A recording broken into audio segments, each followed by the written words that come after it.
This week on Prof and Dev Play Games, we are both healed and ready to talk about Final Fantasy VII Rebirth. Stay tuned.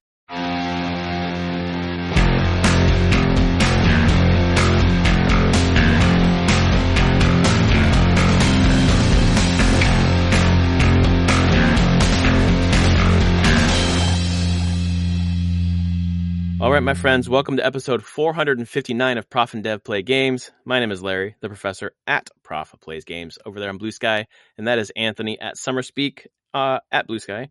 Wow, happy holidays. Long time since we've talked.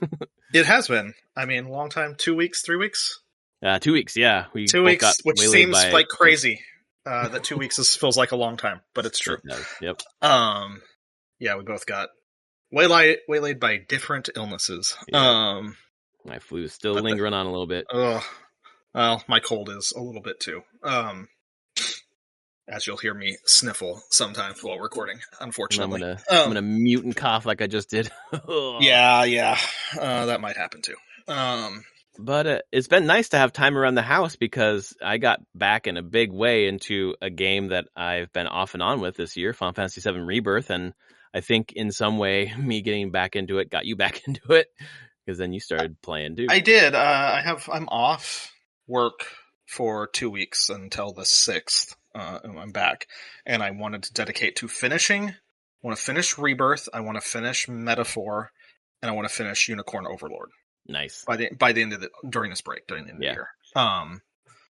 And so you were doing Rebirth, and I was like, I should just start there and get through this. And I knew I was in Gungaga is where I had stopped. Mm-hmm. Oh God, yeah. After the glut of chapter 8 and 9. Yeah, and I was like, okay, I just gotta get through this. But I also knew that was gonna be a significant chunk of time still to get through this game. Yeah. Oh my God, from Gungaga to the end, yeah. Like 20 hours or something.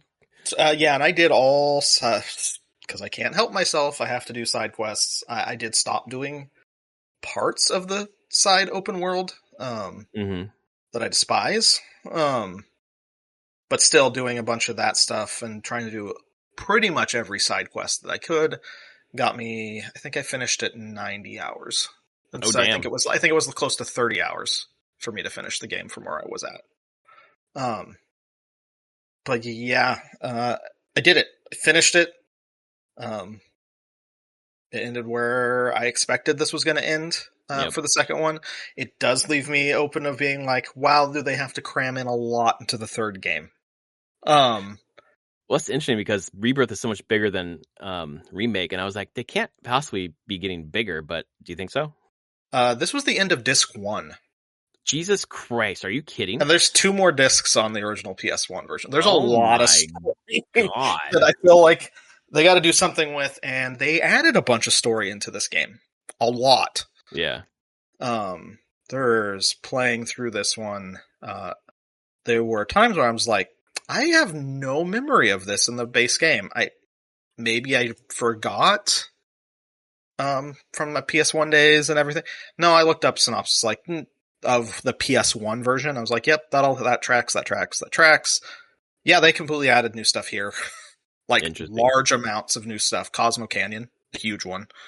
I thought you went to Cosmo Canyon in the original. You do, but it's not all that stuff. There's no Watcher. It's not Red 13. Well, it's Red 13, and you find Seto. But that's it. That's it. That's done.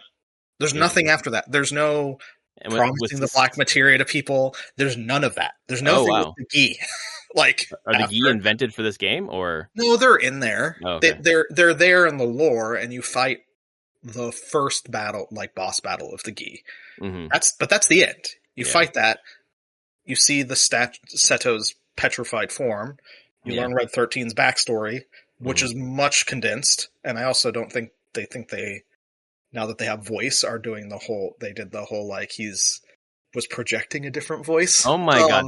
That was a change. So wild. That was a change because in text they wouldn't do anything like that. Well, you know what's so crazy about that is it was after that part of the game where I started to realize, the side stuff is pretty important because it helps you get points with Chadley to get new materia, blah, blah, blah. I was like, fuck, I gotta go do some of this stuff. Yeah. So when I went back and did old quests. There are a couple of early quests for Red 13 that I didn't do, so I did them this time, and it was in his new voice, and he was referencing like, having a different voice now or whatever. And I was like, oh my god, they recorded 2 different versions of this, because you should have done this when he was, his deep voice or whatever. Yeah, like that was a pretty cool touch. Yeah, it's definitely a touch and an update for Rebirth. But it's the first game. But it's more than that. It's like, if you're there before that whole story beat with Red 13, like, it's one voice, and this one was the completely opposite one. And they referenced it.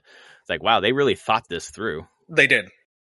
They added a bunch there. There's a bunch added to Gongaga as well, just in time there.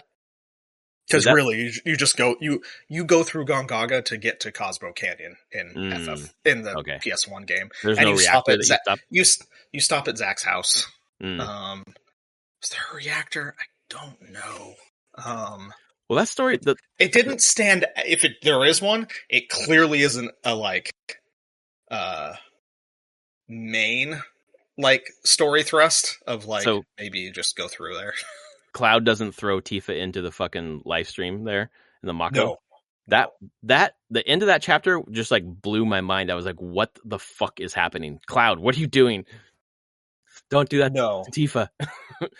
And that was just a wild story beat there, with Tifa just floating through the live stream and just having that experience was really interesting. Yeah. Just trying to see. Yep, you guys recall. Yeah, nothing really. No, you don't.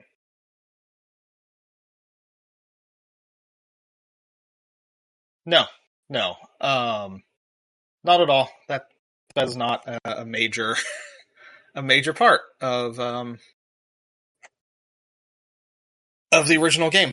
None of that happens at all. This really adds a lot to Tifa and Cloud, where it's just she is putting up with so much shit to not. Yes.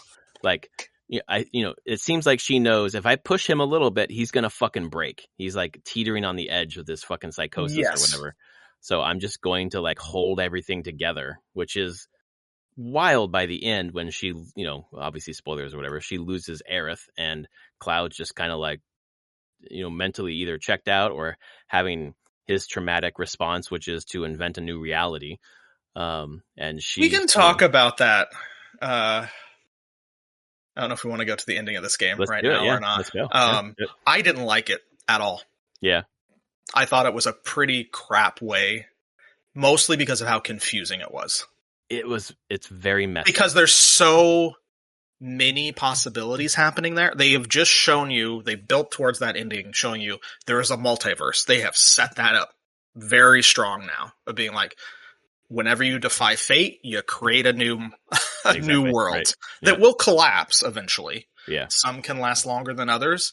But then they have Cloud at the end. They're okay, it's Aerith praying, like the PS1 game, Sephiroth's going to come down, and he's pushing through the whispers that are trying to hold him to fate. Yep. And he blocks Sephiroth's blade, and it doesn't hit her. Which I implied there was, okay, this created a new reality where that didn't happen. Right. But then it starts going into his fuzzy TV screen thing of glitching of that is his memory's all wrong and he's inventing new stuff, which I'm is that true? I would just say it's messy because it's just they're trying to set up so much there. Now I'm just I actually don't have the emotional weight of what's just happened.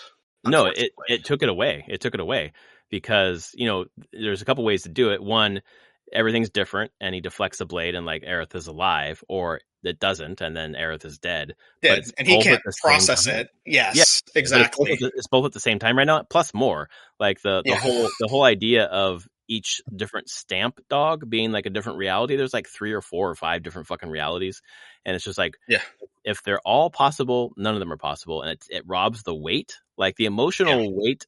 I still cried several times, but the emotional weight toward the end of the game to me was the trials during the Temple of the Ancients.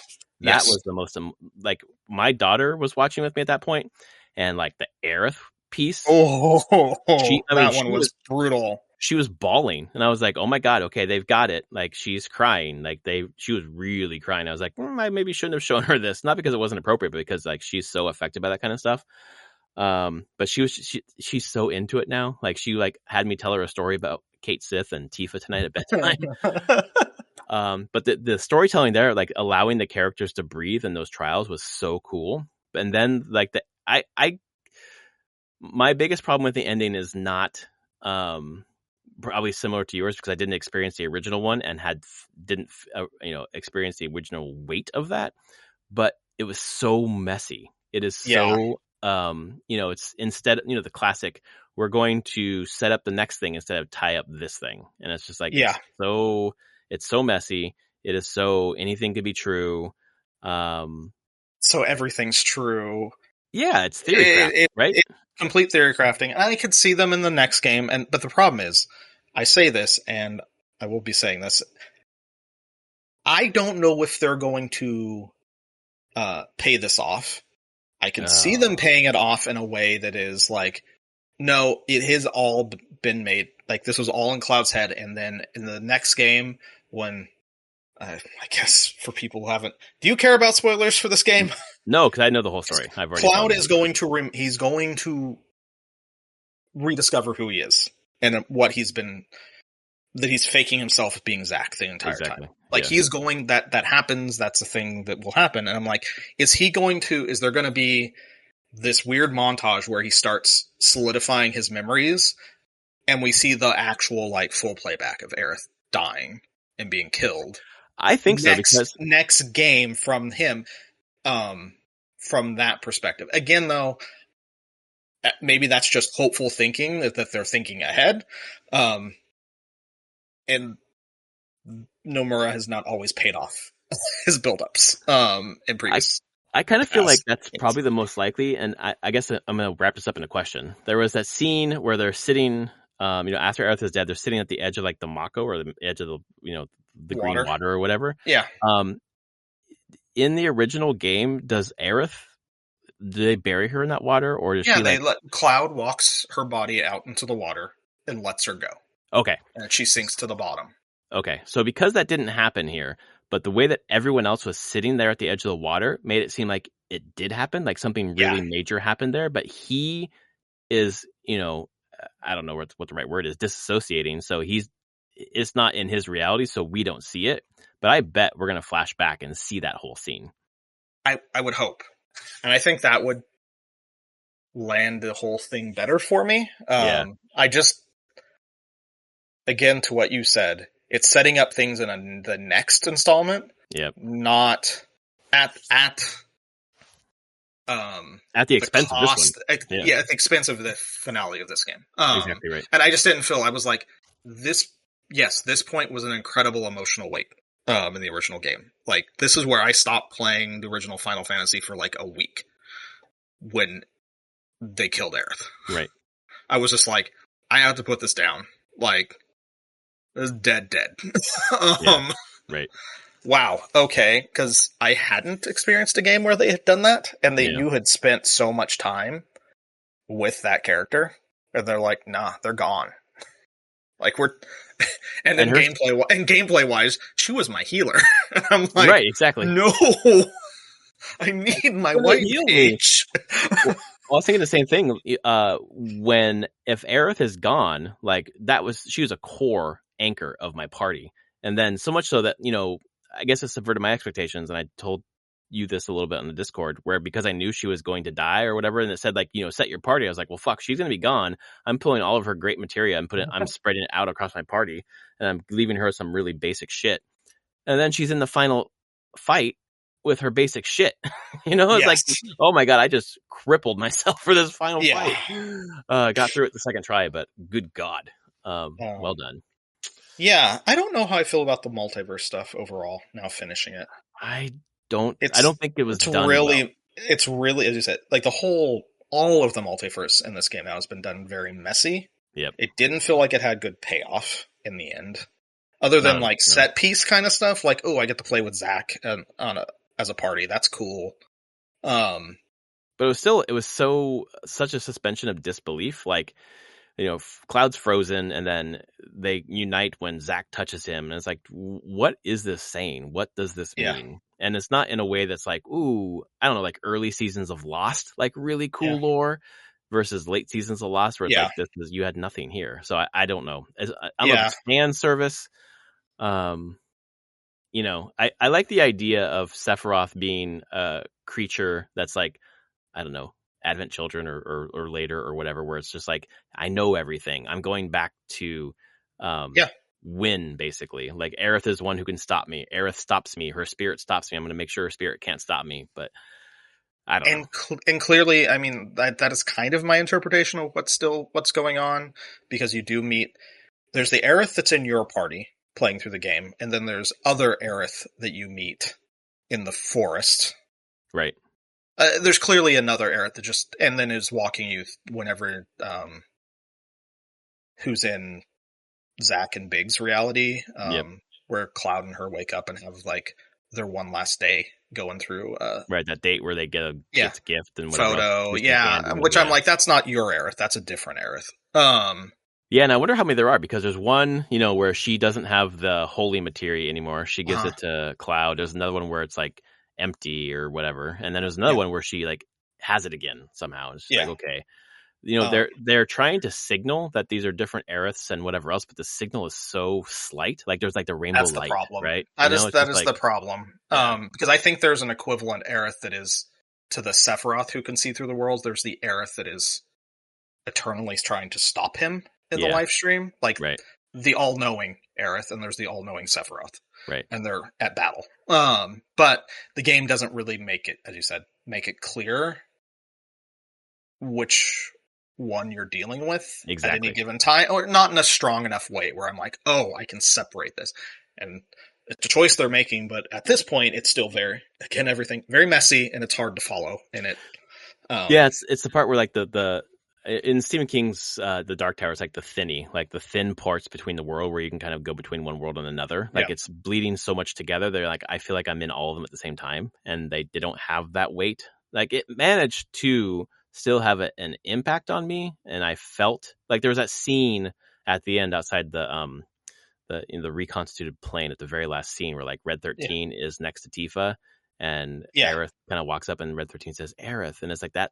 There is like emotional weight to that, and for me, the keystone of the entire thing is Tifa. Like, Tifa has lost, like, she's losing Cloud, she's lost her dad, she just lost Aerith. Like, she is like to me, she's the one holding everything together by not losing her shit. And to see her just so affected, and to see Cloud just be like, sure, yeah, sounds good, let's move on, like, not even fucking caring, is so hard, especially like with a date scene. Like, did all Tifa stuff, had a fucking great date scene with her. I'm like, okay, and now I'm like, wow, he doesn't deserve her. He's such an asshole. And then I don't know if you agree with this or not, but as the game moves in through chapter 13, Temple of the Ancients, which was my favorite part of the game by far. I love that entire chapter.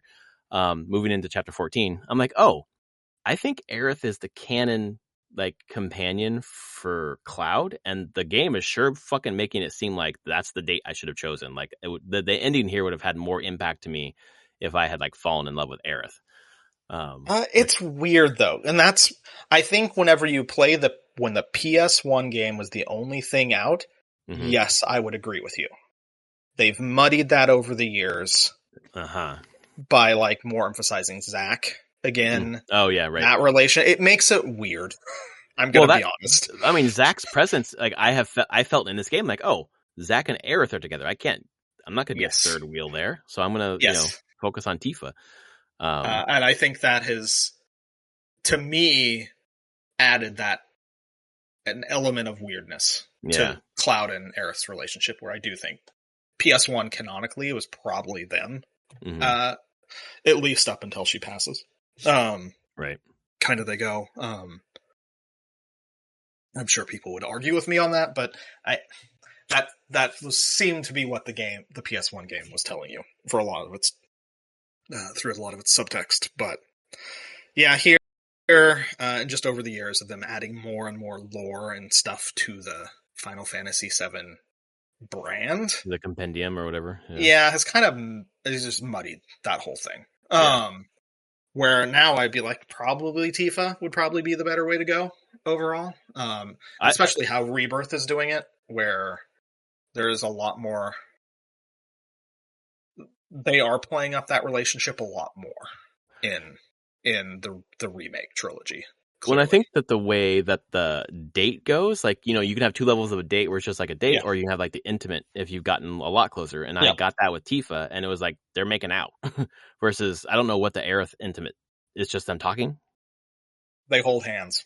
Ooh, It's pretty tame. But it's talking, but it is also Aerith making comments of like, I want to be here with the real you. yeah. Clearly, she knows that he's not in his right mind, Oh yeah. basically. I mean, it seems like everyone knows. There's so many But times that she's, Barrett's just like, dude, what the fuck?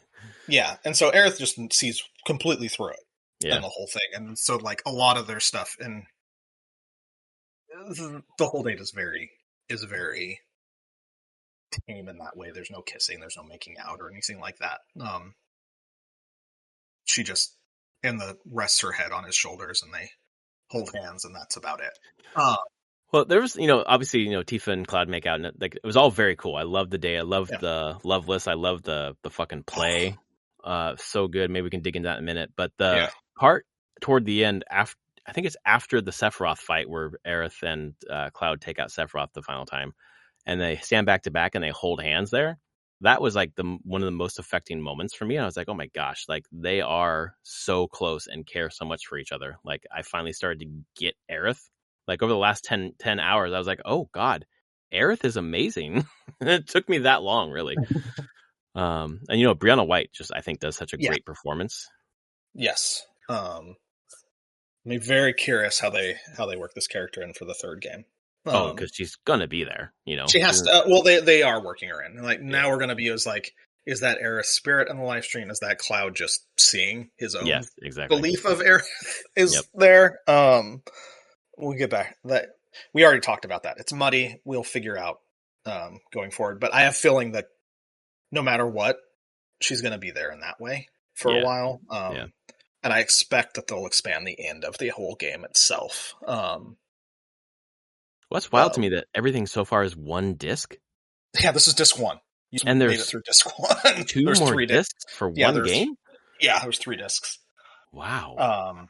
And be honest, most of what was on each disc was just the cutscenes. Oh, okay. Okay, that makes sense then. So it's not really like the size of the disc, meaning how long the story is. Not necessarily, but the next chunk, like the rest of the game, I would honestly say is probably equivalent to Remake and Rebirth together, story-wise. Jesus. Like, it is another, like, half of the story. Yeah. There's a lot that happens. Because we got through Act 2. There's Act 3 and Act 4. Overall. For the game. And in the base game, Sid and Vincent are both playable, right? Yes, and I assume they'll be playable next game. Need a new healer. Yeah, I believe Sid was my healer. Okay. Back half of the game, I liked using Sid as my healer. Yeah, you said Vincent was an optional party member originally, so they're just making him. I assume he'll be playable. I mean, I was surprised how killed it. I loved it. But it was so little. I was surprised how little there was of Vincent. Yeah, there's not going to be a lot right now. Because I can't remember if that's you get him. Yeah, you get him in Nibelheim right then and there. Like in I don't remember exactly. What's that? Wasn't it from Shinra Manor? Yeah, he's in Shinra Manor in his coffin. Like, I don't remember what you have to do in the PS1 game to actually get him to join you. But you do, and then he becomes a party member you can use. Everyone likes a good vampire, though, so he's always had his own style. And I'm sure the next game he'll bit a lot more. Well, he's got some beef against Sephiroth, so. Oh yeah. That will come out, I'm sure. It's nice to have a Turk that's not annoying. If I fucking have to fight the Turks one more goddamn time. We can actually get to that part. So you were talking like liking the Temple of the Ancients part. I actually thought that was about 30% too long. I can see that. It was fucking long. It was like there was a couple times I was just like, Jesus. I when it did the cut back to being like several hours earlier, Yep. I was like, "Oh, you got to be kidding me!" No, And then I don't need then to I had go to do through the it. like collect the life Yeah. stream and then Uh-huh. shoot it. I was like, "This is too long." Like, guys, I don't need this. The trial part I enjoyed, but at first I was like, "Oh no, you're gonna make me solo fight as every character."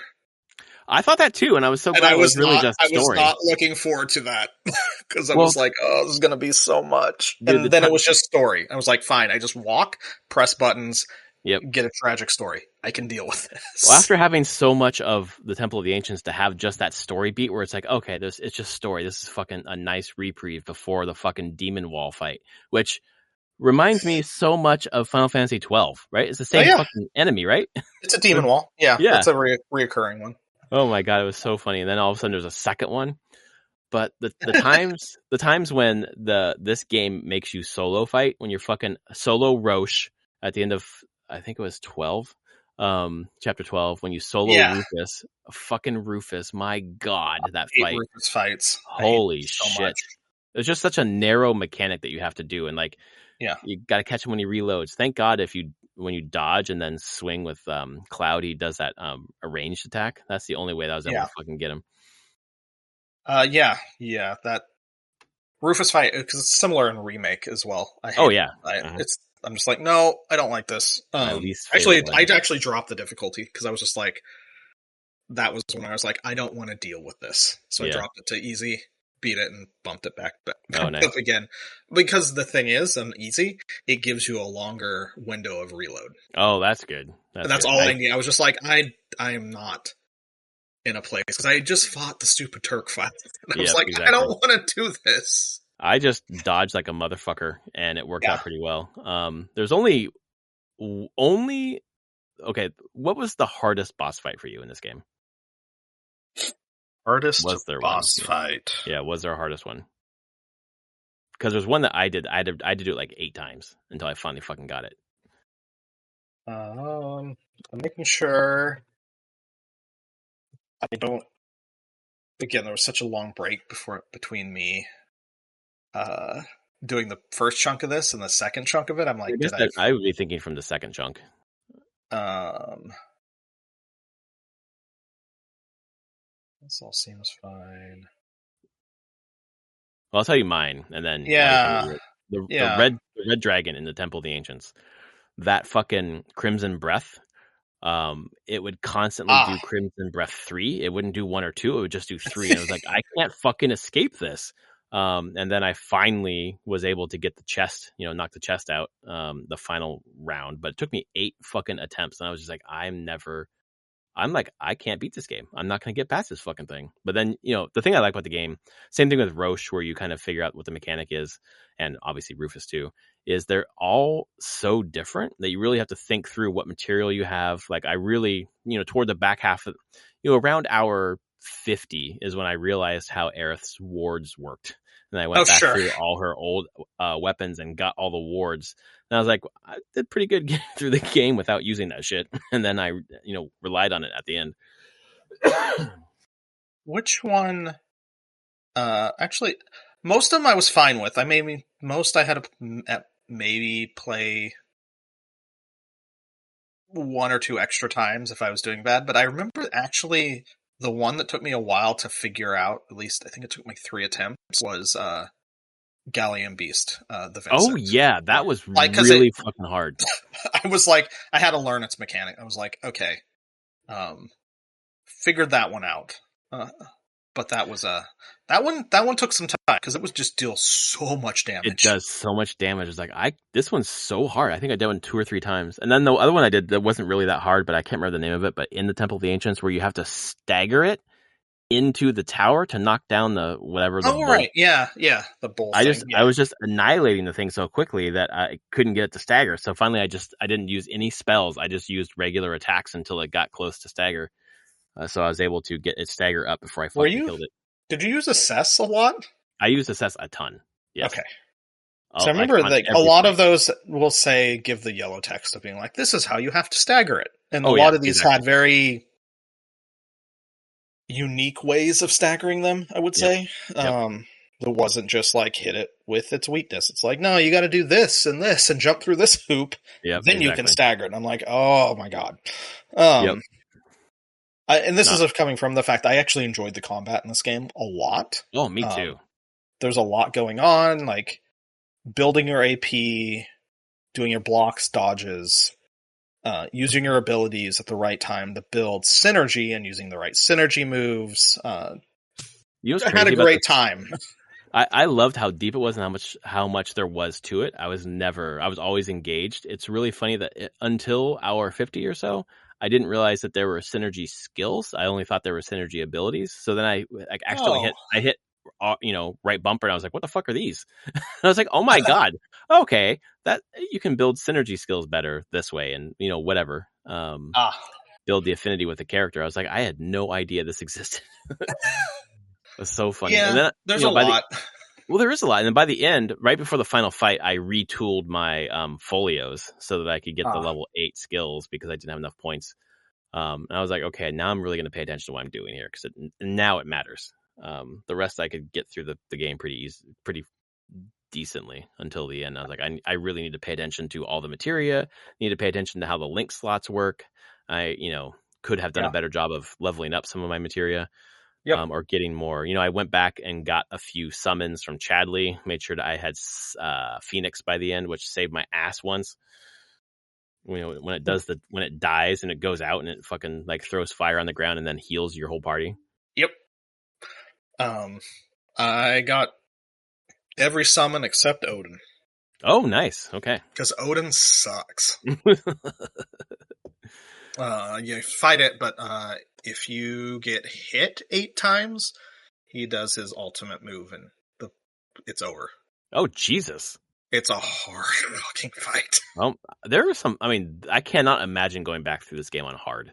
Like, actually, they apologize for how hard they made the platinum in this game? It's ridiculous. You have to go through everything on hard to get one fucking trophy.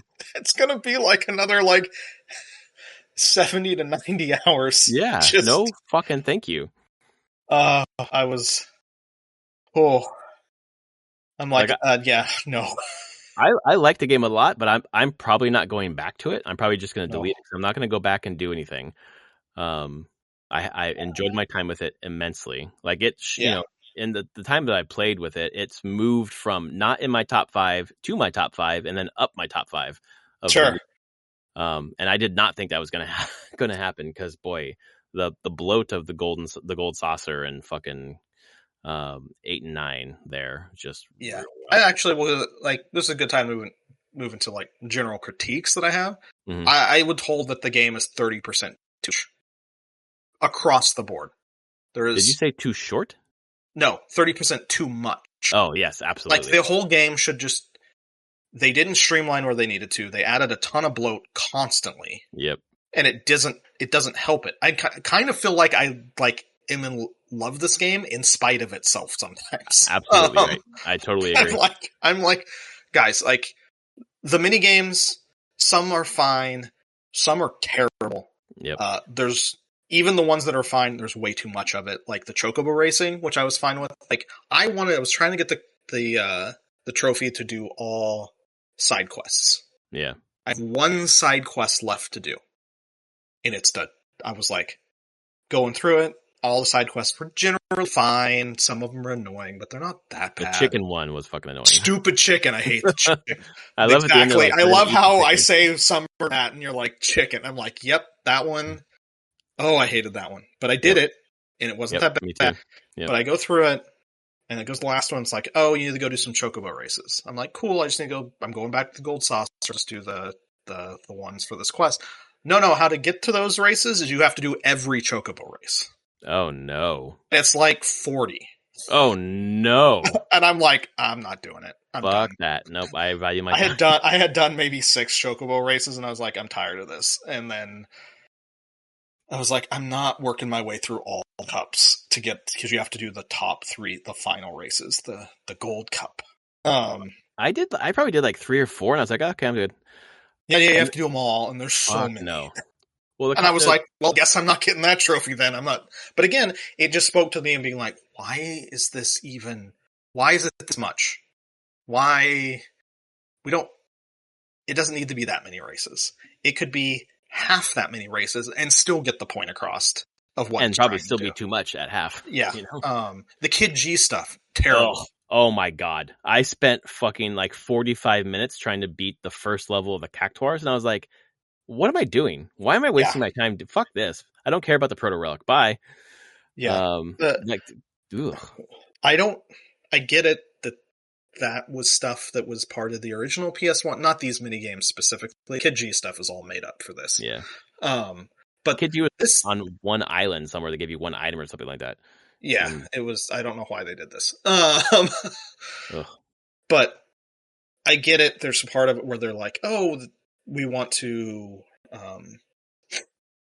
really pay respect to the original game, and it had a bunch of mini games here and in the open world and things to do." I'm like, you don't need to do it. This is not what people remember this game for. And they were annoying in the original game, and they are annoying here. One thing that's consistently dinged them from critics is like, this is just, like you said, 30% too much. Cut that. You know, like Remake is one of my favorite games of all time because it is like streamlined. It is fucking almost linear, or entirely linear. And weirdly, they added like 3 times more content to the story that's being told in that. And it still didn't feel too long. Remake. I think no, they did fine. Yep, but this one, Jesus fucking Christ. And, you know, I agree with you about Temple of the Ancients being way too long. For some reason, it just spoke to me. I think the way that they paced it and broke it up, I thought really did well for it. But Jesus Christ, by the time you're rolling into chapter 14, you're like, I'm done. I'm ready to be done. And then you've got fucking Genova Life Clinger fight, and then you've got fucking multiple phases of Sephiroth. And I thought... Yeah. I really liked the way that they brought all the characters in, where you're just like fighting with random people, and like it's almost like an Avenger style thing where like they're coming in and having their big super moves, and just, you know, I loved having Kate Sith coming back. I don't know, like when Kate Sith fucking stole the key, and it just broke my heart. I was like, no, I love that little cat. I'm glad they tied that up pretty well. Yeah, it's exactly how the original game did it too. They're like, he died. No, he's right here because he's a robot, and there's another copy of him. Like, I got lots of these bodies. Like, wait, what the fuck? Like, yeah, that's kind of just my thing overall. Is that they did expand in this one. They made just more, and I don't think more was necessarily better. Yep. And then they, beyond just like expanding the stuff that was in the first game, they just added a bunch of story stuff that I'm not sure is going to pay off. The Glenn stuff is all new and weird. Oh yeah, let's set up the Wutai. Yeah, well, Wutai in the original game, the Wutai War is done. That's not a thing in FF7. Wutai as a nation is there, but they've been destroyed from the war with Shinra, and there isn't this whole like political plot line going on. Well, it's this whole thing of like, you know, we're a tool of Sephiroth to distract you. Like, why? What's the point of this? Yeah, and the Glenn thing where it's like implying that Sephiroth's dad kind of thing. I don't know. That stuff's all new. Yeah. And I don't know if it's necessarily needed. The multiverse stuff is all new. Yep. There was something else in here that was like, this is fine. We don't need to keep adding more. I think it's best. Like I said, the Gi, all the Gi stuff. Yeah. Like really going deep into that. I'm like, that. Okay, are you just complicating the Black Materia storyline for no reason? Like, it felt like it because then there was no, you know, it was like, bring it back to us so that we can ascend or whatever, because we can't go into the live stream. It's like, okay, do we ever come back to this? Like, who are you? Not in the original game. Yeah, right. You know? Well, yeah. The only thing the Black Materia really mattered about it was that Sephiroth wanted it. Yeah, like, of course. Right. That was it, because it would summon Meteor. That's the whole thing. Yep. And I'm like, just adding more to this, and it's not actually going to make this any better. It's I think about it in terms of Terry Goodkind is the wrong example here, but I'm going to use it anyways. Where let's say you believe his first couple of books were pretty good, and as he goes through, he just gets such in his fucking bag with his story. Just an editor can't hack enough to make it make sense. Sure. And I feel like it's a little bit here where like we are in the candy store with our favorite story that we've ever made, and we're going to put everything in there possibly when really an editor could have cut this down and made it a lot better. Yeah, I bet it would sing a lot more if it It just. would, yeah. Yeah, you said it just needed a really good editing pass on there, Yep. and maybe the next game will be somewhat um, reduced, not in size. I don't know how they reduce the story in size, but maybe they'll give it that, considering they got so much crap on like how bloated it is, and Right. honestly, it didn't sound nearly as well as they'd hoped. There's an interesting quote this weekend where they're like, we weren't disappointed with the sales, but we're never gonna have like console exclusivity again. It's like interesting. Yeah. No, they were. I think the amount that this game costs. Yep. It's a very good looking game. The voice acting is incredible. Oh God, absolutely. Like that's the thing. Like it feels like a AAA game, like through and through. And that's expensive. It feels expensive playing it. But I feel like they need to rein it in a little bit. Like you said, they got into the candy store and were just like, look at all the stuff we can do. It's like, maybe you don't need to. Maybe you don't. Maybe you could. Maybe you shouldn't. Choose to trim some stuff down, hold to a smaller budget if you can, focus more on those character moments even more, because that's when the game shines. That's the best like, part the of the game. Are great. I love them. I love how they interact. I love the cast and how they play off each other. The whole thing. There's a hole in my heart now. Like, what am I going to play now? Like, same thing after I finished The Witcher, like, or even Mass Effect 2. Like, I'm never going to find something like this again. Like, of course I am, but there's just like, I started playing a couple different games today just to see like what I'd jump into next. I was like, none of this is filling the hole in my heart. Yeah. I don't know if they're going to take the advice to heart and fucking don't bloat as much as they did here. Like, do you think we're going to see this game before 2028? We need to, but I worry. I mean, how long did we wait between this remake and this? 3 years? Well, it came out. I thought it came out on PS4 in 2019. And then PS5 in 2020. That's true. So, really 4 years. No, it's 20. No, PS4 was 2020. April 10th, 2020. Oh, it was? Okay. Yeah. Yeah, so 4 years. So I feel like they could get it down to 3, maybe. Yeah, it's going to be 3 or 4. Yeah. So 27 or 28. Yep. Probably 28, because the key part that I'm very curious how they do is once you get into the Act 3 of the game, you get your airship. Right. And they said they're not going to cheat on it. Exactly. That's the quote that makes me go like, well, what are you going to do then? Yeah. How are you going to keep this even remotely in scope for a AAA game in this day and age? Because it was way cheaper to do a big airship you could fly around the world on the PS1 graphics days. Yep. And a Super Nintendo before. Like, I'm trying to think.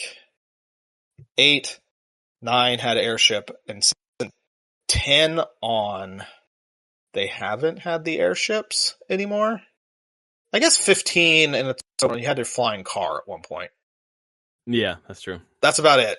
But 12 doesn't have you flying around a map. They just have you selecting a point on a map and going to it. 10 did the same thing. 16 doesn't have you flying around a map. A big world. Yeah, that tends to be something that's been pulled away from these games as they've been gotten much higher fidelity. Exactly. It's so expensive to do that kind of. Well, it sounds like they're going to go all in. I wonder, do you think that there's still an exclusivity deal with PlayStation for number 3? Is that part of the same kind of? Oh no, you don't think so? Okay, I don't think so. I don't think it will be. I could see it being, or they'll try to renegotiate out of that. Yeah, that makes sense. To be maybe like a co-marketing thing, actually, where it's like, no, it's not exclusive to PlayStation, but we incentivize you to play it on PlayStation. It would be nice if it launched on PC and PlayStation at least. I don't care about Xbox. I don't know how it's just going to add to it, but they just need to have it everywhere because I want this to be successful. Yeah. It's really interesting. The more that I played this game, the more I thought about 15. I was like, Sure. man, and that's partially because that's my first Final Fantasy, but like, the action combat I think started there, or at least Yeah. they're dabbling with it there. Yeah, actually, yes. 13 didn't have action combat. Yeah, no, 15 was the one that was like much more real-time action. Yeah. They've refined it quite a bit into these games. Dude, I would love like a brand new game, new IP or whatever with the same battle system. It's so good. Yeah, it's neat. Oh, it is a game though. Like, Oh holy boy. cow. I mean, the last 2 weeks of just mainlining this fucking game every single night, and just like, last night, 4 hours. I don't never play a single player game for 4 fucking hours straight, and I was just like, oh my god, I cannot stop. It really got its hooks into me.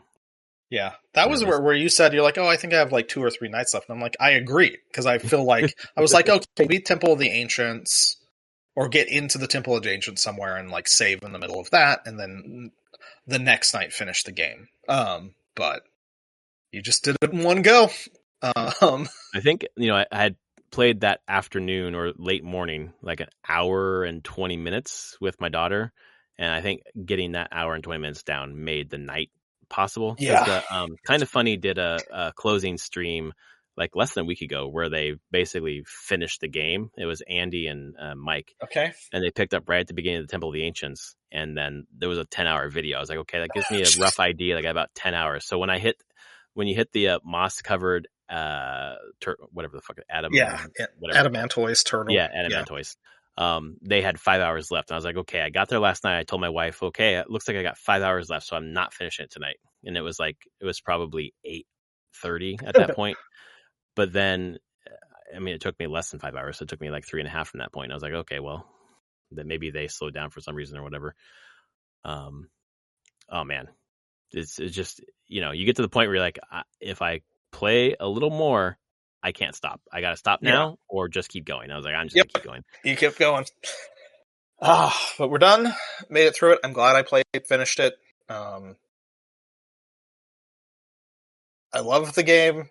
I'm conflicted about parts of it, but I'm glad I played it, and I'm glad it exists, and that we'll see a final part to it. And I'm glad that I'm experiencing the story again, realized through much better graphics and voice acting. Yeah. Well, I'm so glad that this exists, because this is my way into the Final Fantasy VII universe. Like, and I started just this year, right? Like I played up through Junon of the original in 2020, but really got to the remake this year in February and just fell in love. Like, I have how many Tifa things now? Like, Jesus Christ, So true. I really love that character. I love this game, and now I'm just like, I need an Aerith statue. I really like Aerith too. Like, what the fuck is happening to me? She is awesome, man. She's awesome. And I think I will say, for the characterization that they've done through remake and rebirth of her is so much more interesting than just the text from the original game. Mm-hmm, yeah. Just the way that she comes off, I don't know, it lands so well for me. Being like, yeah, this is what this character is. This exactly. A little bit head in the clouds, but also way more knowledgeable than they lead on. Very interesting. Yeah, all the characters land really well for me so far. Like I said, next game we'll get more on Sid and Vincent. And man, you get more Matt Mercer. So much Matt Mercer. God, he's so good. He was so happy to get that part. It's a great one. I mean, what a great character. Well, I liked how, you could tell it's him, but it also didn't sound like his normal voice. Like, it really, it was nice. It was well done. I mean, the voice cast. All of them are good. Cloud is the one that stands out as like, it's the direction. I know why he sounds like that, but he's the weakest one, not because he's not a great voice actor. I think this is his first role, perhaps even. But just the direction for Cloud is like flat. Yeah, and he's going. I'm very curious what they're going to do in the next game. Whenever he basically finds himself again, mm-hmm. and like how the direction on his character, like how he will portray himself, Right. might change at that point. He's not as much of a broody boy anymore at that point. Right. Oh God, if they ever did Final Fantasy VIII remake, God, everyone would hate Squall so much. You want to talk about like broody boys? That's yeah. They had a period apparently. They did. They're like, no, this is the main characters that we want, and you're like, okay. Well, I'm excited. Squall's even more angsty. Right. Jesus. Well, I think the NVIDIA leak was like Final Fantasy IX remake, right? Wasn't that? Yeah. Yeah, and I don't think it's going to be like this. If that's a true thing, I don't. No. Yeah, they're not going to do a multi-game thing. It's just going to be a very nice looking version of 9 overall. Well, I think that's the way to go. Like, this has been amazing, but you could also do a remake of some of these beloved games more cheaply by staying a little more. Like imagine if they had remade Final Fantasy VII, but kept it to one game and really stuck to the plot, and even like the graphics were something akin to the original one, but better looking. Like an Atlas game. Like I'm playing Metaphor a lot right now, and I'm like, they could do this. Yeah, that's a good point. Like that's. I was thinking like Octopath Traveler 2 kind of thing. Like Octopath definitely for the pixel games would be incredible. Yeah. But I'm like, for the 3D ones, they could easily do more of a like stylized graphics. Keep the backgrounds a little less involved in world detail, and there's ways that I'm like, oh, you could make something that is more than just like an HD version, but also not like this remake trilogy of 7. There's a middle ground in there you can find. Trust me. Like, this is my magnum opus. This is fucking art. It kind of feels like that way for that 7 team. Yeah, absolutely. Well, like, what would we have wanted to do if we could have the tech back then? Blow it out. And I'm just so glad that, video games are amazing. And the way that this art, it's incredible to experience. I'm glad that I did. So, yeah. Anything else on Rebirth before we move on? I don't think so. Cool. I'm glad we did it. And so Me too. Now it's got to figure out where to put it in that Game of the Year list. Holy crap. Yeah, I pretty much locked mine in, and maybe we can talk about this real quickly. We had kind of talked back and forth. I don't know. I'm kind of leaning towards a top 5 ranked, and then a 6 through 10 unranked kind of honorable mention thing. Okay, I can do that. I calculated. I have enough games for a top 10, but I think the 6 through 10 aren't as hard for me to order. I'm going to be honest. Like, it's kind of a slush pile of like, there are things, they're good.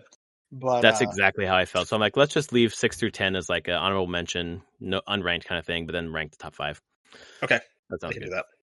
Yeah. Mine has reconfigured, but mine's locked in now. Unless something comes in at the last second here. I'm watching Mouthwashing and I'm playing Thank Goodness You're Here. Okay. But I don't think either of those are going to crack the top 5. I think they're pretty locked in. So good stuff. What else have you been playing? It's just been this game. Yeah. Like, just getting through this. I have moved on. Today I started. Plan is in the next couple days to beat Metaphor Refantazio. Nice. I have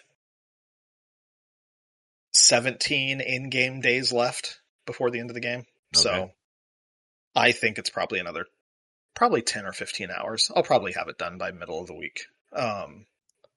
Is it weird to move from one big game to another? Kind of, but they're very different.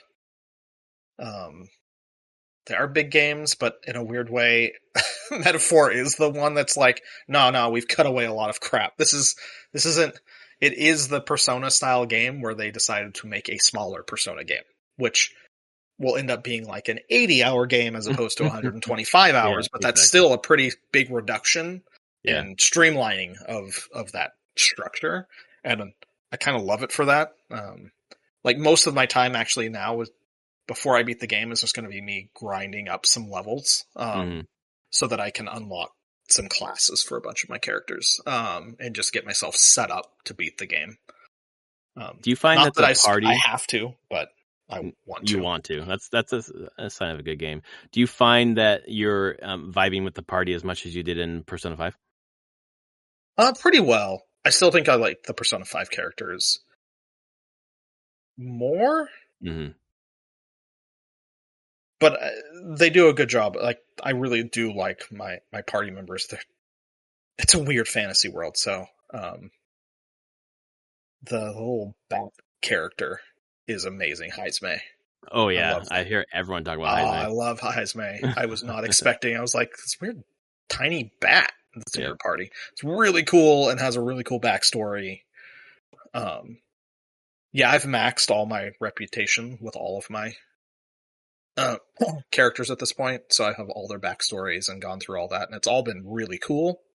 Um, it's wild. It is a wild game of very very strange characters. Yeah. More than they could get away with in like a modern day Tokyo stuff that they've done in Persona. Right. So, yeah, I've been enjoying that quite a bit. Though I don't know if they'll stick with me like the Persona 5 party has, but Well, just give them 4 more iterations of the same game. that's true. That is very true.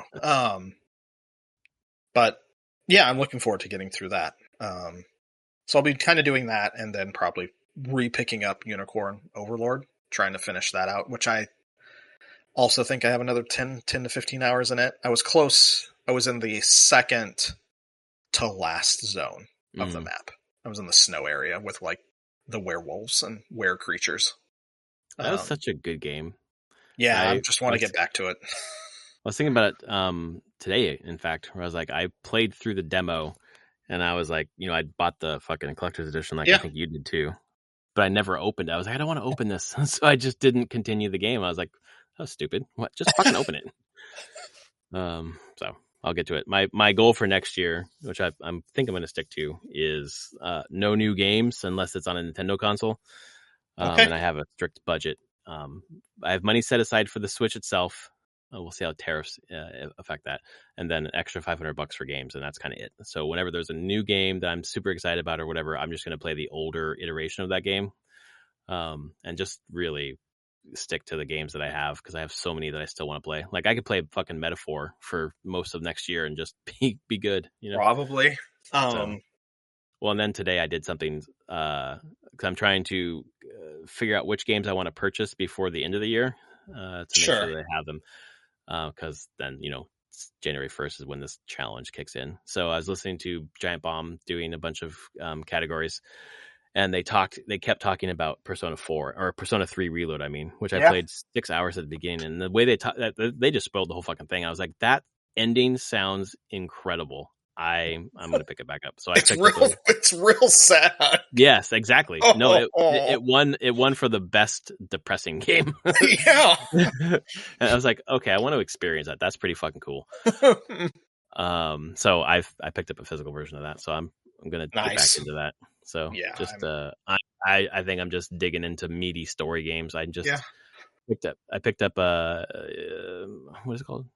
Happy You're Here, like that British kind of cartoony slapsticky slapformer game, which is fucking hilarious, but there's not a story there. I'm kind of like, no, I really am aching for a story. Like I can't, after experiencing Rebirth, I need another chunky story. Maybe I'll go to Cyberpunk. I don't know. True. Actually, weirdly, I've thought about playing that again. I had a coworker who just picked it up and was playing it. We were chatting before the break, and he was having a blast with it. I was like, oh, right, I do really enjoy that game. Like, especially after it's had its updates over the years and Phantom Liberty in there. And exactly. Just like, it is a fun time just to experience that city. I have a blast just kind of hanging out in that world, and it's CD Projekt Red storytelling and the tools they have there to, like, make the characters feel really alive that you're interacting with. It's been great. But I don't want to distract myself with other games right now. So, well, that's kind of why I'm thinking is like, how strong the story was for me and how I want another strong story. Like CD Projekt Red, like they fixed this game. They know what they're doing. I love The Witcher. Like I should get into this. So, yeah. I haven't decided yet. I'm going to bounce around until something grabs me, but sure. Fuck. Persona 3, it's a good Reload's a good one. It's definitely going to be it. That one's in my top 5. Yeah, I had a good time certainly. with that one. Yeah. Atlas has had a good year. They've I'm had a gonna be real good honest. year, man. Can you believe that? Like started I'm with like, crap. Are 3 of my top 5 games Atlas games? It's possible. is Unicorn Overload published by Atlas? Yeah, Damn. Atlas's pilot, I think, published almost all of Vanillaware games. Yeah. Um, Atlas, Sega Atlas had a great year. I mean, even like they the did. Sonic stuff for Sega, man. And Yeah. Yakuza, fuck. Oh yeah. Infinite Wealth, man. Yeah. Jesus, what a great year for them. Oh my god. Well, next year, man, with fucking Nintendo, like they're gonna have a banger year next year. And I know nothing about what's happening, what's coming next. But for us, I know what's coming next. We're gonna do a Game of the Year in the next couple of weeks at some point, and we're also going to do our fantasy critic draft for the next year. We'll probably jump into that. Wrecked again. Holy cow. I absolutely fucking slaughtered you. I haven't logged in a while. I'm sure they've given me 0 for fucking Silk Song at this point. But even I would assume so at this point. There's no, it's still showing as possible because no one said anything, right? So of course no one said. Sure, it's sure. stupid. I know. Looks like I'm finishing the year with 398, and you're finishing with 252. Well, you had a couple games that just didn't review. Like Monument Valley didn't have enough reviews. What the fuck? I don't even know. That's weird. And then all you need is help. Like never got enough reviews either. Which is so weird. It's very strange. It's like that game came out and no one even spoke about it. Like not in a good way or a bad way. It's just nothing. I'm like, that's weird. Also, doesn't feel great for a game to just get nothing at all from anybody. It is really strange. But so I get slogged again. That's fine. It's a good time. It's fun to dig through what's possible. Baby Steps. Yeah, Baby Steps never came out. I locked you on that. Yep. What's going on, Baby Steps? I even work for a Devolver Company and I have no clue. I want Baby Steps. It looks really interesting. We're gonna get it next year for sure. That's got it. I would expect so. I mean, Silk Song, I fucking drafted first for 2 years in a row. Next year when I don't draft it, it'll come out, I'm sure. Yeah. I can draft it. Exactly. Oh my god. That would be hilarious. Oh my god. So what are you gonna do then? Are you gonna draft it or are you not gonna draft it? Because it's Schrodinger's draft. I will tell you, Anthony, over the past about 1 month, I have thought about this way too much. Like, do I do it? Do I not? Like, will it kill me if I don't and it comes out and it fucking rocks? Man, I don't know. Oh yeah, Vow didn't make it out. Nope. Shadows, AC Shadows. Yep. What else? Yeah, Baby Steps, Hollow Silk Song, 1, 2, 3, 4. Yeah, 4 songs that were goose eggs. I learned some stuff. Like, don't draft shit early because you get stuck with it. Yeah. Yep. All right. Well, anything reminded me. I should see it. Should I pick up Fantasian before end of the year? I grabbed it. I'm looking forward to that. I've read some really good stuff about how it's just a really nice homage to the early Final Fantasy, which I don't need as much because I'm playing the early Final Fantasy games right now. I don't need the homage. I'm playing the real shit, and it's just my year of Final Fantasy is ending with a bang. Yeah, it really is. I'm very happy with it. Oh, cool. Yeah, I think that's all I got for this podcast. All right, my friends, thanks so much for listening. If you like us, please rate us on your podcast service of choice, and we will be back in the new year with the same old shit, talking about video games. All right, folks, thanks so much. We'll see you next year. Later, everyone.